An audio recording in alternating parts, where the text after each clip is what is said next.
Shemai, today I'm going to talk about what's the point of having a teacher and what does a teacher do, and also, do you need a teacher?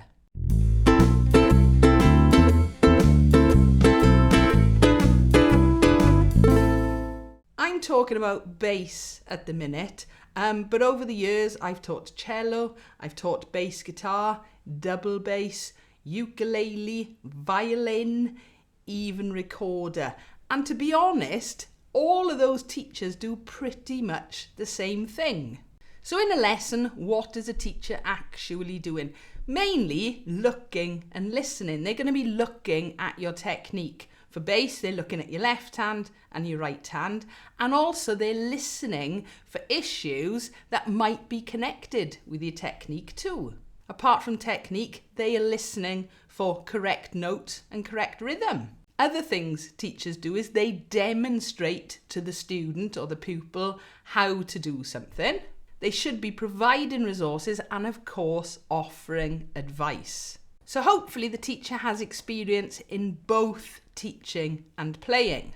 And this is quite important though, because not all teachers are great players and not all players are great teachers, and it's finding the balance really. So of course, finding a teacher that is right for you isn't always easy, I'm afraid.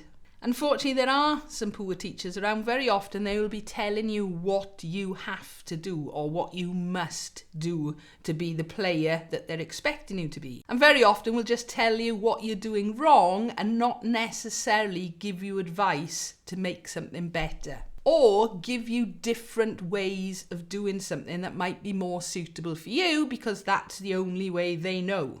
Whereas a good teacher is going to be adapting their teaching methods for every individual student or pupil, not just telling you one way of doing it, but giving you different ways of doing something that should, in theory, make it easier for you. Different students have different needs, level of playing, their age, physical ability, okay? And again, these are always things that a teacher has to take into consideration. And I've always worked on the assumption that a teacher, especially a music teacher, is all about building confidence. If something goes wrong, you don't necessarily point to that straight away. You try and work out what has gone wrong and how you can make it better or put something right. But it is all about building confidence. It isn't always possible to find a local teacher to give you in-person lessons, so these are just a few things that you might want to consider. First of all, actually having online lessons. Now, I've started doing this a couple of years ago now, and I've got students from all over the world, all different ages, going from quite young up to quite old, and everybody is managing to set up a camera and have a face-to-face lesson with me, and that seems to be working quite well. But I do exactly the same things in my online lessons that I would do if I was actually in the room with the student. So don't dismiss online lessons straight away. It might not be for you, but I can see they work for my students anyway. It is possible using different YouTube channels to teach yourself, whether it's bass, whether it's ukulele, whether it's guitar, whether it's drums or whatever. You may need to look around because there are lots of music teachers on YouTube, but I promise you it is possible. How do I know? Because I taught myself the ukulele just using YouTube videos.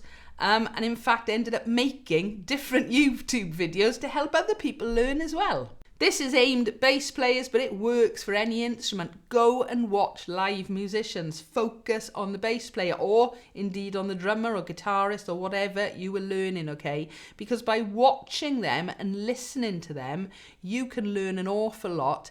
And you never know, you might even go and have a little chat with them at the end as well. Most bass players are quite friendly.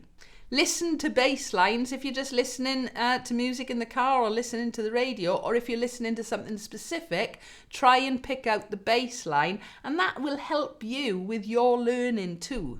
Really important, if you can, try and learn some very, very basic music theory, even if it is just note values, learning how to count, that kind of thing. That is going to help you playing on whatever instrument, just some basic theory. I said this in a recent video actually. Film yourself when you're playing. You almost become your own teacher because you can go back and analyse and give yourself an appraisal on what you have just been watching and listening from when you were playing. Filming is a great way of going back over and seeing how you improve your playing as well. Because that's what teachers are doing. They're watching and listening. Simple as that. And the final thing I'm going to say is there is no magic wand. Players don't just get born to be great players, okay? There is a lot of work that goes into learning a musical instrument. Again, one of my favourite sayings is don't decide that you can't before you discover that you can. Playing a musical instrument is going to take time, it's going to take patience, and it's going to take practice, but more than anything else, it's going to take enthusiasm.